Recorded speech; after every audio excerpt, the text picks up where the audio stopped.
Le bouclier de la foi. Avant de parler du bouclier de la foi, il faut comprendre à quoi il servait le bouclier. Parce que ça, c'est toutes des armures de soldats romains. Un soldat romain, quand il avait probablement le bouclier, il y avait deux types de boucliers. Il y avait le bouclier rond qui était le combat corps à corps, et il y avait le bouclier long qui était pour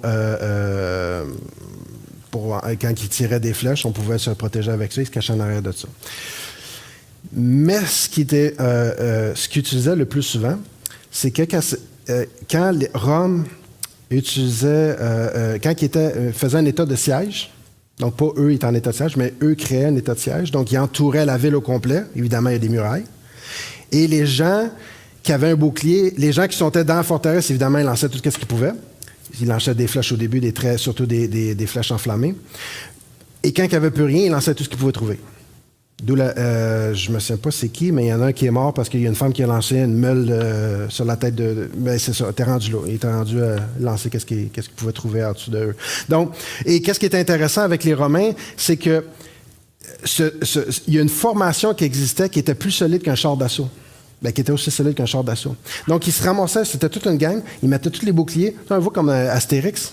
Ils sont tous, ils ont une formation. Et là, ils s'approchaient du mur, et là, ils frappaient le mur, et détruisait le mur de cette façon-là, et c'est là qu'il rentrait. Mais il fallait qu'il se protège avec ce bouclier. Et c'est dans ces situations-là qu'il utilisait ce bouclier-là. La tortue, exactement. C'est une formation. Et ce qui m'a permis de comprendre, c'est que quand vous êtes devant un mur, il faut le bouclier. Pourquoi? Parce que c'est le premier Satan, il va te faire douter, il va te dire « Ah, tu ne réussiras jamais. » Encore le doute. Ah, tu ne seras pas capable. Là, tu as un mur, tu n'es pas capable d'avancer. Tu sens que tu as un mur, tu ne peux pas aller plus loin dans tes entreprises. Tu ne peux pas aller plus loin dans n'importe quoi. Tu as un mur devant toi. Et la première chose, parce que c'est pour ça que c'est le bouclier de la foi.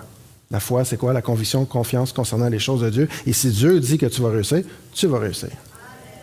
Et même si tu as un mur devant toi. Et ce qui est encore plus extraordinaire, c'est que il ne faut pas oublier qu'à cette époque-là, tous les gens, la formation, c'était un paquet de gens qui s'en vient.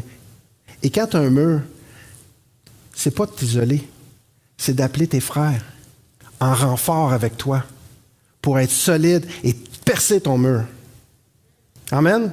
Il faut arrêter de « j'ai un problème, je m'isole, puis gars, on subit. » Non, j'ai un problème, je vais appeler des gens.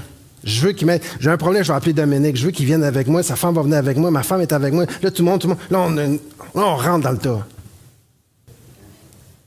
Excusez, il y a bien du Québécois dans ce que je dis. Et on rentre dans le paquet de gens qui sont là. Mais c'est comme ça qu'on le voit. Donc, faut réellement... Le bouclier de la foi s'utilise en groupe. Tu ne peux pas l'utiliser seul, ce bouclier-là.